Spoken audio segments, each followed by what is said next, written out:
Welcome to OA 50, where we'll master mediocrity and find meaning in the dictionary and fight for the respect of dad jokes. Jesus, man! Here we go.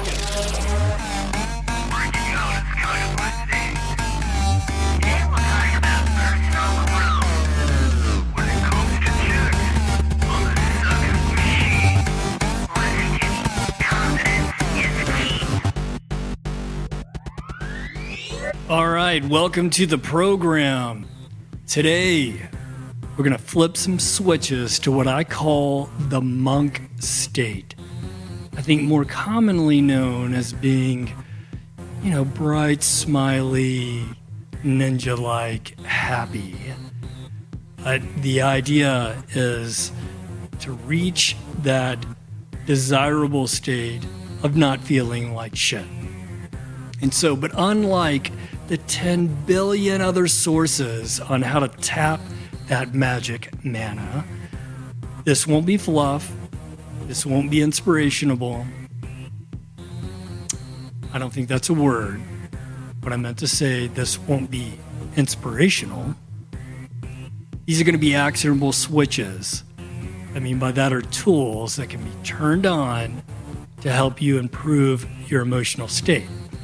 But first, let me break down how I do podcasts. I like it simple, quick, to the point, so you walk away knowing where that biological switch is and how to flip it. So here's how I do it. And I apologize for being an attorney up front. My map on how you do it is much like how I would write briefs. And I have an affinity for acronyms and bad jokes. Just part of my chemistry now. So, framework is I'll present the idea, I'll summarize the solution on the front end, then I'll back up, provide a brief analysis on why that solution is the way it is, and embedded in that will be some real life application, largely for myself. There may be other sources, but hopefully you walk away with a switch that's easy. And I stress easy because yes, it's an acronym. E, effective, A, actionable, S, sticks, and Y, it yields results for you. That is, it's relevant. Okay, so let's talk about this elusive concept of happiness.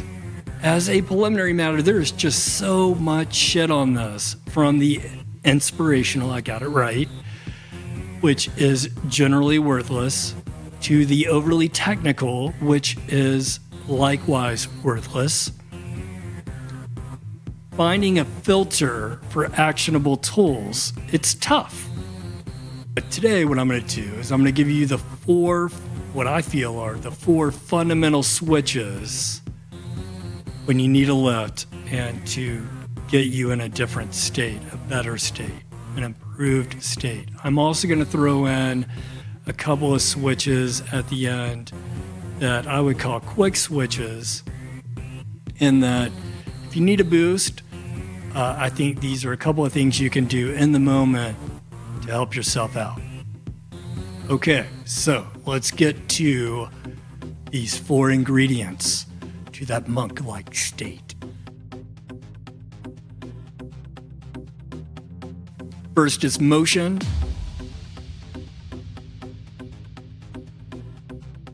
Second is engagement. The third is connection. And the fourth is absence of attachment. These form an acronym. Get that. MECA.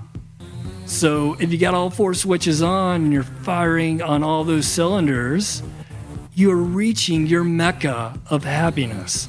And look, for me, I think what I learned when I was in law school, an asylum of its own, but what I learned is acronyms, look, some people try to get clever with them, but for me, they're really a useful tool because sometimes I might find something that I like and I simply forget about it. I'm like, what was that concept? What was that tool? and it won't come to mind. And so to the extent that I can help you remember what these are in an easy, actionable format, that's my goal. As you walk away from this and you think, MECA, okay, what is emotion, engagement, connection, and absence of attachment, right? I want to move away from attachment. So, breaking these down, motion. What I mean by that is simply keeping your body in motion. And that can be from the most obvious, exercise, which is always good. And you can thumb through the internet, all those interwebs on exercise, what's best, what's not, staying in cardio 2, and resistance or lifting exercises, yoga for stretching in terms of longevity. There are a ton of ways you can improve your body, all right? But what I'm talking about is more fundamental of move around, keep that body in motion. That's what it's designed to do. You're not designed to stay in a stagnated state where you're sitting on a couch and you're not in motion. Get up, move around. And I think fundamental to that and giving you the energy to do that is food, diet. Your diet needs to be right. Doesn't need to be perfect. Use your intuition. Is it bad? It's a cookie. It's loaded with sugar. Yeah, don't put it in your body or limit it, right? Keep some mental calculation on what you're ingesting.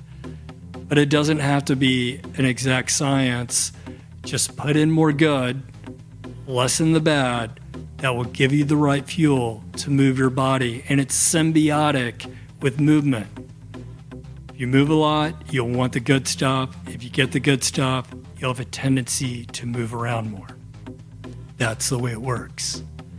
And let me tell you, from a real life application, I think it was last week, had a day where I was down in the dumps.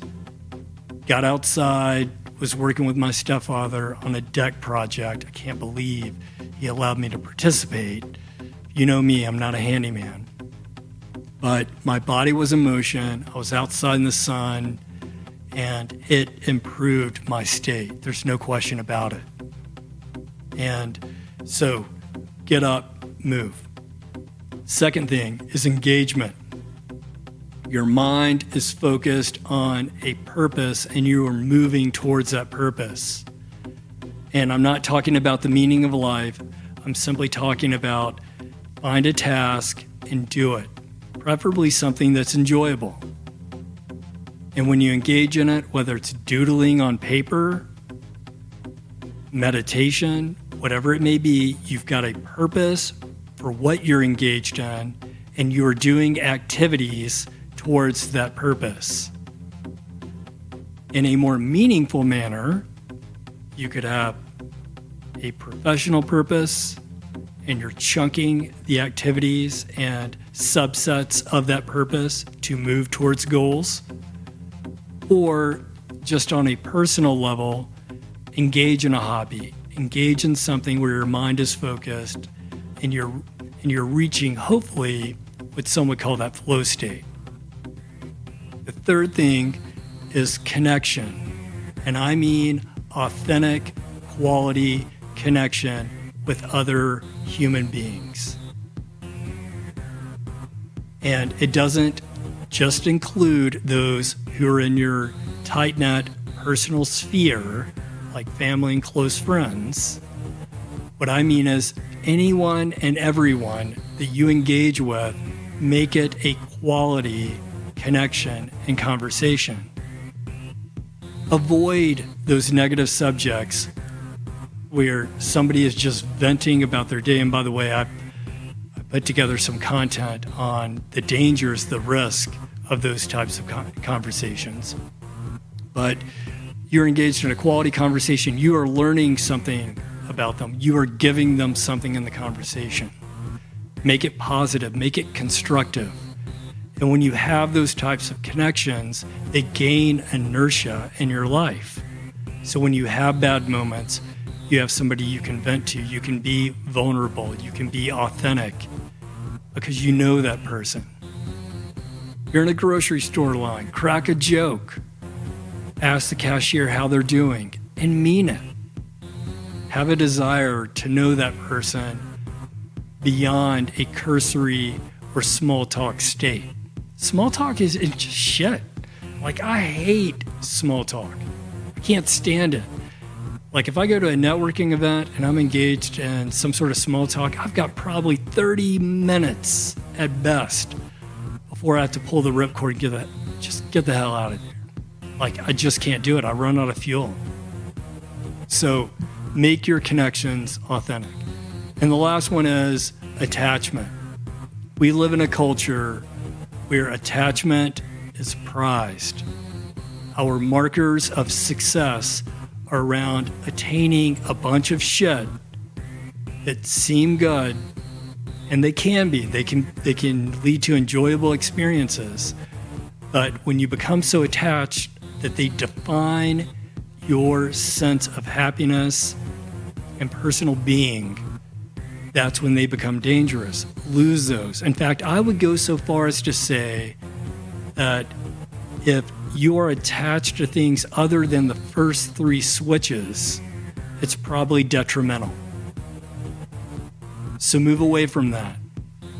And I understand that the undercurrent of our society disapproves of that, and it's strong. Particularly with technology, it's so immersive, and you got everybody on social media touting what they have, how they look, how they're feeling. Man, that is a strong wave to fight.